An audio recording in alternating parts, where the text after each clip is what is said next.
and thank you for joining me here at Why the Book Wins. My name is Laura, and today I'm talking about The Gray Man, which is a novel by Mark Greaney, published in 2009.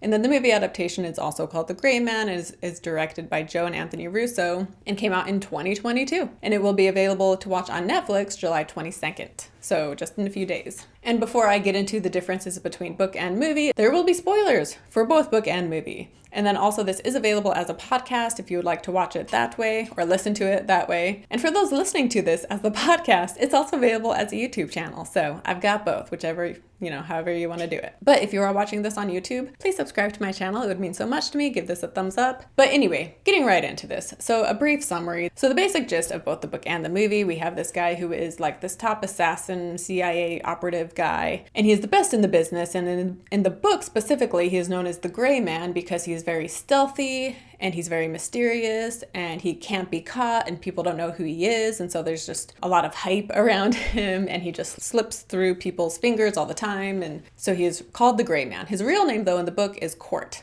Gentry, whereas in the movie he is just known as Sierra 6 or 6, and we never get a real name for him. And he's never called the Gray Man in the movie. But for reasons that differ from book to movie, his cover is blown by his former boss. In the movie it's his former boss, in the book it's his current boss. Anyway, his cover is blown, and every assassin in the world is on the hunt for him because he has a bounty on his head. And the reason his boss betrayed him, though, is because his family was held hostage, so he really had no choice. And his family is held hostage by this guy named Lloyd, who is kind of spearheading this hunt for the Gray Man. And so when the Gray Man finds out that this guy's family is being held hostage, he has personal connections to them, so he makes his way to being there where they are held captive to save them and to have a final showdown with Lloyd. So on to the book review. This book is definitely one that isn't like the type of book I gravitate towards, and it's a bit out of my comfort zone. Having said that, it's out of my comfort zone, but it was a very easy read and it was very fast paced and it was entertaining. I mean, it was also pretty cliche and pretty cheesy and very predictable. So it's fun and entertaining, but it's definitely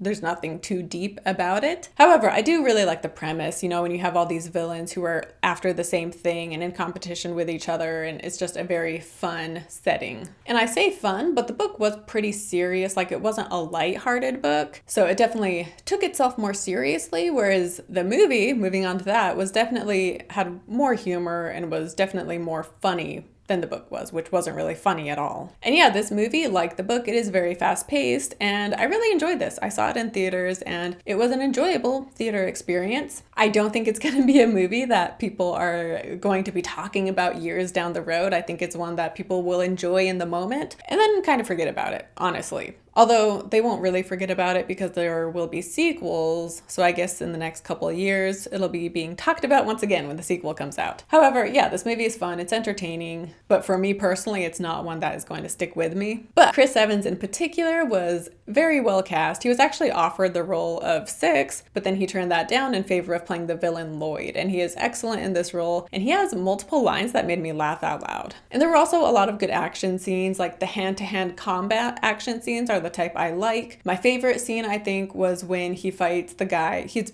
like a bodyguard for the young girl Claire in a flashback. And while he is her bodyguard, this guy sneaks into the house and he beats him up while there's a song playing. And so that was a really great scene. We also get the fight scene between Chris Evans and Ryan Gosling as well, so that was cool. So there are a number of scenes like that, which I really enjoyed, including Ana de Armas' character. But there was one fight scene, one action scene that involved the tram and these car chases and all these explosions, and it was very over the top. And scenes like that I don't enjoy.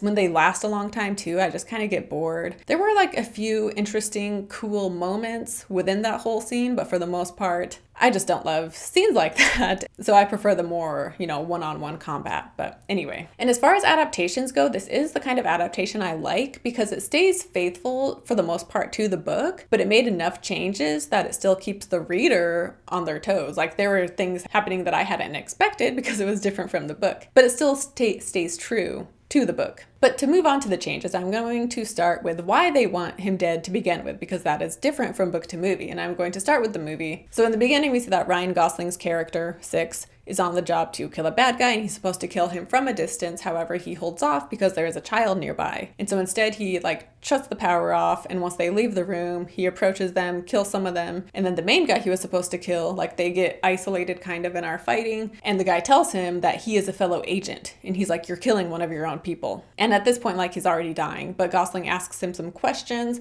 and the guy checks out, and he says, I have this chip, and it's incriminating evidence against our new boss, this guy named Carmichael, who has recently taken over. And he's like, he's a bad guy, and that's why he wants me dead, and you're gonna be next. And so Carmichael, because, they're keeping track, they know that he had alone time with this former agent, and so he asks Six, what did he say? Did he give you anything? And Six, I don't think he straight out denies it, but he obviously doesn't confirm anything. But because of this, Carmichael wants Six dead because he has incriminating evidence against Carmichael. And so this is what causes him to hire Lloyd, this guy he knows who is, very unhinged and who uses cruel and unusual methods. And so he calls up Lloyd to get a hold of all these other assassins to try and get Six killed. Whereas in the book, Court, who is Six, he ends up killing the brother of this political leader, this president, and this president had been going to sign this gas oil contract, a $1 billion contract with this company. But when his brother is killed, he tells the company, I'm not going to sign this contract unless in the next 48 hours you guys kill the guy who killed my brother. Otherwise, I'm not signing this contract and you're going to lose all this money. And so because of this, Lloyd works for this company, I think, if I recall. And so Lloyd approaches Fitzroy, who is Court's handler. And in the movie, Fitzroy had retired, but in the book, he is still currently Court's boss/handler. And so he approaches him and he tells him, you need to tell us who the Gray Man is, and you need to get him killed. And then when this doesn't work out, he hires a guy named Regal, or he calls a guy named Regal to help him out too. And so in the movie, we have the character of Susanna, who works with Carmichael. And so you have Lloyd, who is crazy and unhinged, and then his co-worker in this thing is Susanna. Whereas in the book, you have Lloyd and then Regal, this other guy. Anyway, I hope it's not getting too complicated with the names here. But anyhow, so Lloyd is the one who decides to take Fitzroy's family and keep them hostage until they get the Gray Man. And they set up headquarters in the same building where Fitzroy's family is being held, which in the book is in France. I don't remember where it was in the movie. And to talk about the Gray Man's background, so in the book we don't really learn much of the background. We know he's worked for different companies in the past, and then he had worked for the FBI, and he had worked with Lloyd in the FBI, and Lloyd remembers him, but he genuinely doesn't remember Lloyd, and this of course hurts Lloyd's narcissistic pride. Whereas the movie, they don't have the backstory of him and Lloyd kind of having known each other, but they do have a backstory with Six's childhood where we learn he had an abusive father, and at one point the father was beating up his brother, and so he kills the father to protect his brother, and then he ends up going to prison. And then after being in prison for a while, he's approached by Fitzroy, and Fitzroy offers him this job to be an assassin, basically. And apparently Fitzroy did this with a few different convicts, so he had this, so he put this group together of former convicts that had promise, and they were called the Gray Men. So that's the only time the Gray Man or the Gray Men is mentioned in the movie, is when they're referencing this group that Fitzroy put together. Anyway, at this point in the movie, the other guy Gentry, or Six, kills in the beginning was part of that group, but once Six has killed him, Six is now the only remaining member of this group. And the movie follows the book pretty closely with all the different times Six is able to escape death. For example, we have the scene when he's on the plane, and so his own men are giving him a ride. And then while he's on this plane, they get a call from Fitzroy, who is, Lloyd is having Fitzroy called his men, and he tells them to kill Six. But of course, Six/Court is very observant, and so he sees what's happening, and so he is able to fight them off. The plane kind of crashes. Not kind of, it does. And he is able to get a parachute and jump out. Which this scene in the movie, especially when they're in the air fighting with the parachute, the graphics were not very good. So that it looked like a video game kind of. But I've heard that VFX people are not treated well by the Marvel company, allegedly. So I'm not holding it against the VFX people, but maybe more just corporate people who don't treat the visual effects team as well as they should maybe. Anyway, but this scene in the book too, my problem with action movies is this. Gentry kills 4 to 6 different men just to save his own life. And so things like that where I'm man, Gentry is like this lone wolf. He has no family. He has no connections. I don't think his life is worth the life of these other 6 men who probably do have wives and children and families. And so I just have a hard time rooting for him necessarily, because it's like give up. Like, your life isn't worth the life of all these people that are going to be killed because you are refusing to give in. Right? I don't know if I'm the only one who has these thoughts. I'm sure I'm not. But anyway, especially with the book and that scene, I was just like, the comparison, right? Like 6 people or 1 person. Anyway, but in the movie, right after this, Fitzroy calls again and he tells 6, he's like, yeah, sorry I had to do that because they have my niece, who he has raised as his own daughter. They have her held hostage, so I had no choice but to betray you. Whereas in the book, he doesn't know that Fitzroy has betrayed him and that his family's being held hostage until later on. And there's like a few different times he's almost killed, and then he goes to a hideout that Fitzroy only knows about. And so when men show up there, he knows that Fitzroy betrayed him. However, Fitzroy is able to call him and explain the situation. And so Gentry ends up making his way to go save Fitzroy and his family. But yeah, in the movie, this happens very early on where he learns what is going on. But anyway, after the whole plane situation, in book and movie, he goes to get a fake ID. And this is very similar from book to movie. And I was glad they kept this scene because I did really enjoy this in the book, where the guy is taking a picture of him and then he has him fall through a trap door into a pit. And then while he is in this pit, he MacGyvers this bomb using his gun, and then he uses a busted pipe to fill the pit up with water so that the bomb floats to the top, and then he sets it off and he is able to escape. And it goes off right when, because the guy making the ID informs Lloyd and everybody. And so right when these other guys show up to get Gentry, that is when the bomb explodes. So really cool scene in book and movie. And in the movie, Lloyd is part of this group that show up, and that was not the case in the book. He and Lloyd don't have a face-to-face until the very end. But anyway, so in the movie, he has a face-to-face with Lloyd, and he's in a situation where it seems like Lloyd is going to be able to kill him. However, Lloyd then gets tranquilized from behind, and we see Ana de Armas, his character, is there, and she has tranquilized Lloyd and has saved 6. And speaking of Ana de Armas, so I don't remember her character's name. On IMDb, it says Danny, but I don't remember her being called Danny. Maybe she was. I assume she has like a number. Like, he's called 6, so I'm assuming she had a number name too, but now I don't even remember. Anyway, I'm just going to refer to her as Ana de Armas, which, by the way, if you are a fan of Ana de Armas, which who isn't, because she is incredible, I covered her in Deep Water, the book first movie for Deep Water, which I actually really enjoyed. And then I will also be talking about her when I cover Blonde, which will be out in September. But anyway, her character is not in the book at all, but I really enjoyed her addition to this movie. And her character is a fellow assassin who works alongside 6, and her life and her career is on the line with all of this drama going on. So that is why she saves him from Lloyd, and then she wants to talk to him to be like, what is going on? What is the truth here? What is on that chip that you got?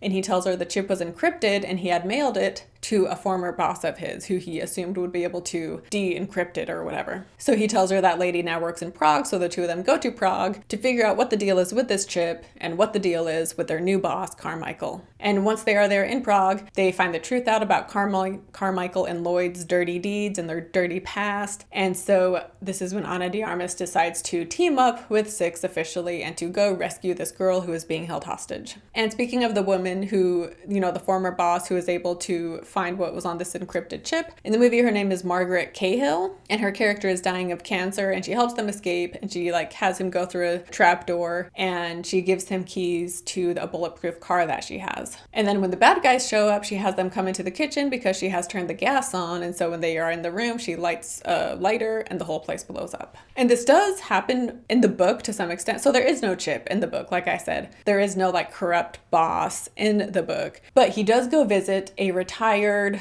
guy he used to work with that he was really close to, that was a father figure to him, and he just goes to get help and to get rest. And this guy, similar to the Margaret Cahill in the movie, he is dying of cancer, and he tells Court that he would rather die heroically saving Court than just let this disease slowly kill him. And so he, similar to the movie, he has Court go through this escape tunnel, starts the gas, and then when people walk in, the whole place blows up. So very similar, just, there's no encrypted chip. But before I continue on with what's happening with Court and Ana de Armas and whatever, I guess I should get to the family that is held hostage, because that is also different from book to movie. So in the book, Fitzroy is held hostage along with his son, his daughter-in-law, and his grandchildren. And so there's 2 grandchildren, 2 twin girls. They are 8 years old, I think. And so they're being held hostage in this big house in France. And we get the perspective of Fitzroy, but from the family that is being held hostage, we only get the perspective of one of the daughters. I'll call her Claire Claire. I don't remember if her name was Claire, but in the movie it is, so I'm going to call her Claire. Anyway, she knows that there's something shady going on, and so she decides to run to the police, and when she is, running through the courtyard, her dad sees, and her dad goes after her, and they shoot the dad. The daughter doesn't see this, though, and so when she is brought back inside, they tell her and her sister that her dad went to London, and that's all. But she still knows that, something is up. And the mom, she had not done much prior to this, but once the husband is shot, they just have her on meds, so she's sleeping throughout the whole rest of the book and does literally nothing. Anyway, the daughter, though, does help Fitzroy. She steals a cell phone from one of the guards so that Fitzroy can call court and just help him out and keep him updated. And then later on, another guard, voluntarily gives Fitzroy his cell phone because he's like, the gray man clearly can't be killed, and I don't want him to kill me. So when he shows up, tell him I helped you. That way he won't kill me. But in both, we see that Six is very personally invested in the rescue of the Fitzroy family because at one point he was a bodyguard for the daughters. And again, in the book, it's 2 daughters. In the movie, it's just the 1. And I did enjoy those scenes in the movie. I mean, she starts out like the typical kid who has the attitude that's supposed to be smart aleck but cute or something. It kind of annoyed me to start, but her character did grow on me as the movie went on. And the movie also adds the fact that she has a heart condition, so she has a pacer. Is that what it's called? Anyway, so she's in the hospital a lot throughout her life, whereas in the book, the 2 daughters didn't have that. But yeah, in the movie, Fitzroy never secretly calls Court or Six. And in the end of the movie, Fitzroy ends up dying, whereas in the book, he survives. Also, Fitzroy is played by Billy Bob Thornton in the movie, which as I was watching it, I knew he looked familiar, but it wasn't until after the fact that I realized it was Billy Bob Thornton. So he looks a little different these days. And then getting back to the Gray Man. So in the movie, we have this assassin who is this Indian guy named Avik San, and he is made out to be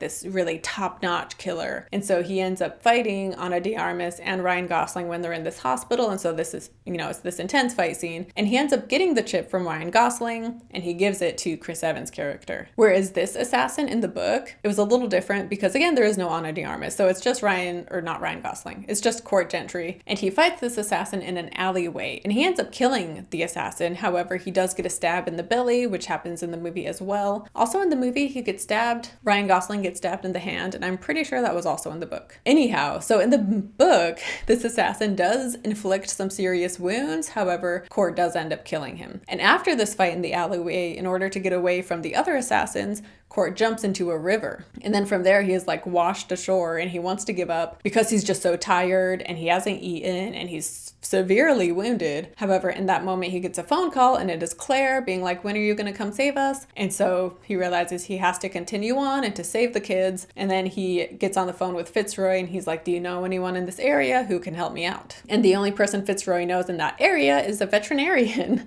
However, even the veterinarian isn't around because it's late at night. So instead, he has a vet tech show up, and she helps stitch up his wounds, and she gets him hooked up to an IV. And she does all of this while he is driving. So he is driving headed to where the hostages are in France, while this vet tech is sitting in the passenger seat stitching him up. And while this is going on, he's lost so much blood. In the book, he is in much worse shape. And so he ends up passing out while they're driving, and the car crashes. However, there was this other car of assassins following them, and so he kicks their butt and takes their car and continues on. Also in the book, in this moment, he takes methamphetamines to help give him the energy to continue on with what he needs to do. But in the movie, so they have this fight with this guy, and Six is wounded, but it's not that bad. However, they do have him and Ana de Armas break into the veterinary clinic, and they just grab the supplies they need and then move on from there. Also in the book, the vet tech happens to be this attractive woman, of course. And when I saw Ana de Armas was going to be in this movie, when I was reading the book, the only woman character who has anything substantial to do is this vet tech. And even her role isn't too substantial. Anyway, I was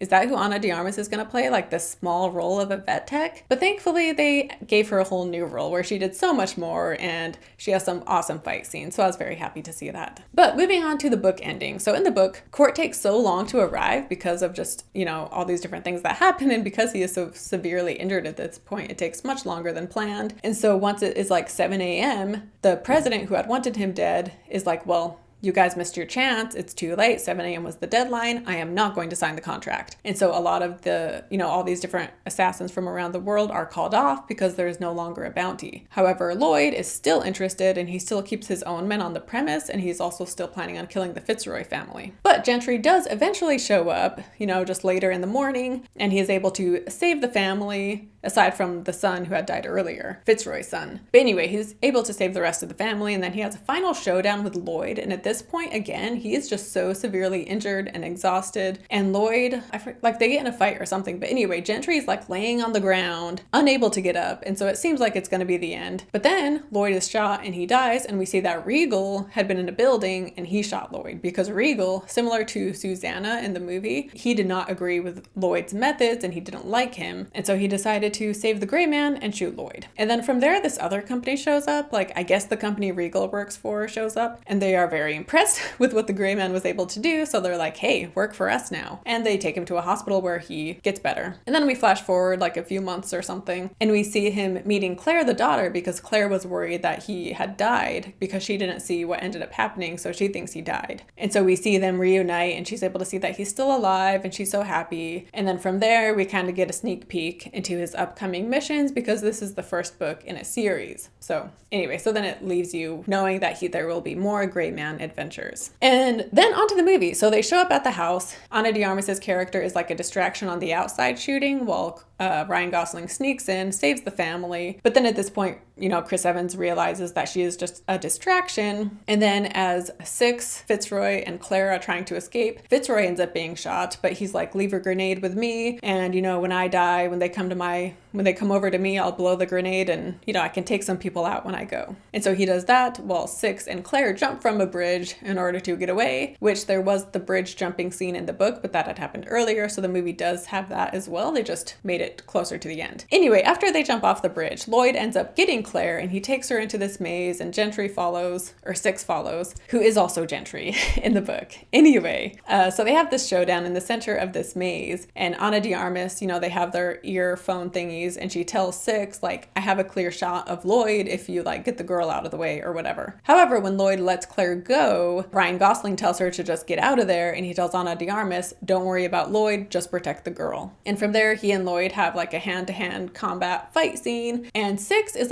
getting the best of Lloyd, and he has him in a headlock. And then from there, Lloyd is shot and he dies because Susanna has showed up and has shot him. So that is similar from book to movie, because remember, Susanna was the Regal counterpart from book to movie. Anyway, she shoots Lloyd and she tells Six, she's this whole thing has become a mess, blown out of proportion, literally blown out of proportion, because there were so many explosions in that tram action scene. Anyway, so she's we are going to blame it all on Lloyd. It is going to be his fault, and so you need to cooperate with what I say and what Carmichael says, because we are just going to pin this all on Lloyd now. And then they keep Claire held hostage, and so Susanna and Carmichael are we can get Six to do whatever we want because we have Claire held hostage still. However, the movie ends with them going to see Six in the hospital, and they see he has escaped, and then we go to where Claire is being held hostage and we see him save her. So it ends with him saving Claire. Happy ending. The end. So on to the final book versus movie wrap up. Even though I didn't love either of these, and I don't see this movie being one people shout from the rooftops, I still did have a lot of fun with this movie, and I had more fun watching it than I did reading the book. So I'm going to say that the movie wins on this one.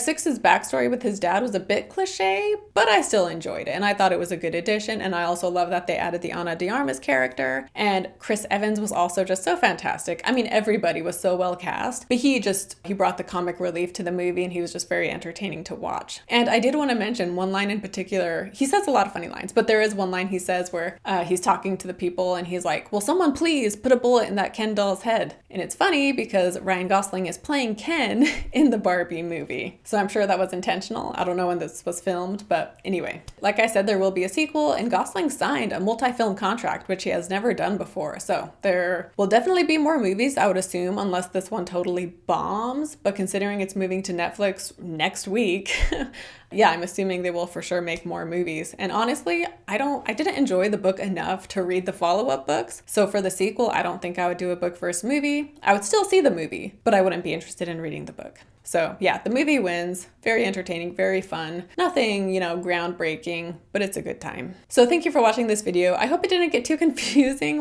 especially the fact that in the book his name is Court Gentry, whereas in the movie he's Six. So I feel like it could get confusing when I was just using those names interchangeably. And then you have Susanna, and then you have Regal, and then you have Carmichael, who I didn't really get into too much, but he's not in much of the movie, to be honest. And then his character doesn't exist in the book. Anyway, thank you guys for watching or listening. If you're listening to this as a podcast, don't forget to subscribe to my channel, give this video a thumbs up, comment your thoughts down below. If you're listening to this as a podcast, I would love it if you gave me a rating and review. On Spotify, you can give me a star rating, and then on Apple, you can give me a rating and a written review if you so choose. So anyway, thank you so much, and I will see you next time. Bye.